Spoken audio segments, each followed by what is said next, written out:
Hello, welcome back to the channel. Thank you for tuning in. Today's news is a heartbreaking one, coming from Zimbabwe, where authorities are carrying out DNA tests to identify 36 citizens who tragically lost their lives after being burned to death in a horrific accident. Please stay with me till the end to see the sources and verify the news yourself. And if you haven't already, make sure to subscribe for more real updates that matter. Authorities in Zimbabwe have confirmed that DNA testing is now underway to identify the victims of a devastating accident that left 36 people dead. The crash was so severe that many of the bodies were burnt beyond recognition, leaving families in agony as they wait for answers.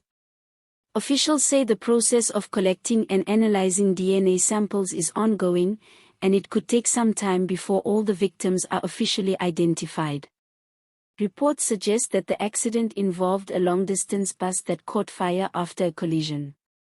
Some survivors managed to escape, but the flames spread so quickly that dozens were trapped inside. By the time emergency services arrived, most of the vehicle had already been consumed by fire. Investigators are still trying to determine the exact cause of the blaze, but early indications point to a mechanical fault or possibly a fuel leak that ignited on impact. The tragedy has left both Zimbabwe and the surrounding region in shock. Families have been traveling from different provinces to local hospitals and mortuaries, hoping to identify their loved ones. Unfortunately, due to the extent of the burns, visual identification has not been possible in most cases. This is why DNA testing is being used to help match the remains with family members.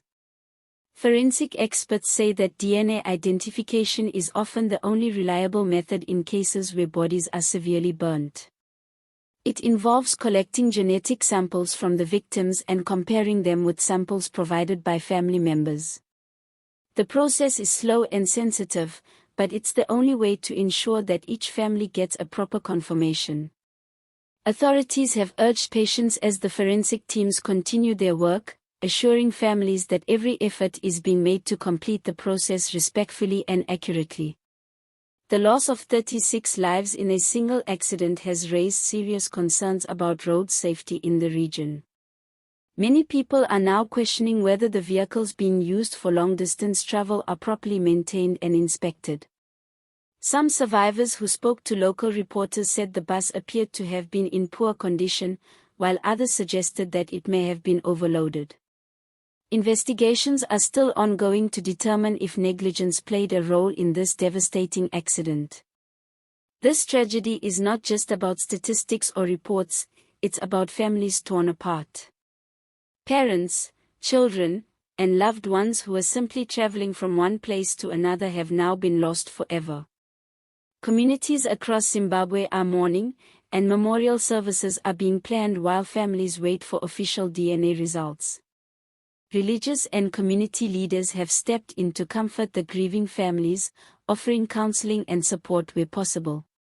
It's also a moment for both Zimbabwean and regional authorities to reflect on how transport safety is managed.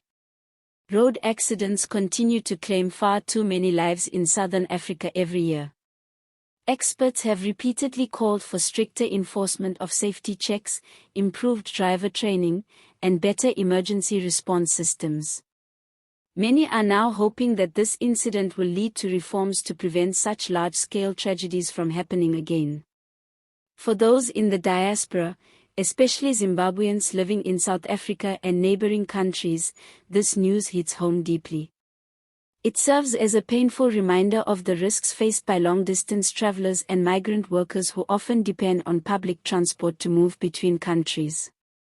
It also shows how cross-border cooperation becomes vital during times like this, from identifying victims to assisting families and repatriating bodies.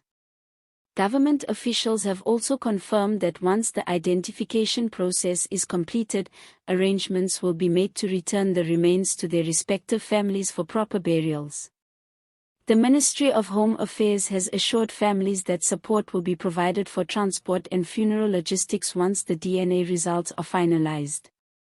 If you're new here, Don't forget to subscribe to the channel and turn on your notifications so you never miss important updates like this.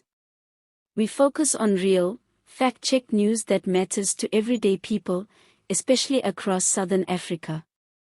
And remember, you can always listen until the end to know where our news comes from so you can verify it yourself. Before we wrap up, let's lighten the mood just a little, because even in difficult times, a touch of humor can help us breathe. Someone said the scientists doing the DNA tests must feel like detectives in a TV show right now, except instead of catching criminals, they're helping bring peace to grieving families. Another person joked that with all this advanced DNA testing, even lost socks might one day find their matching pair. It's dark humor, but it's a reminder that laughter, even small, helps us heal. What happened here is beyond tragic, but it also shows how science, compassion, and cooperation come together in the face of disaster. Our hearts go out to every family affected by this terrible accident. May they find strength and comfort as they wait for answers and lay their loved ones to rest. All images used in this video are for illustration purposes only. Sources: The Herald, ZimLive, The Witness, Daily News Zimbabwe, and Eyewitness News.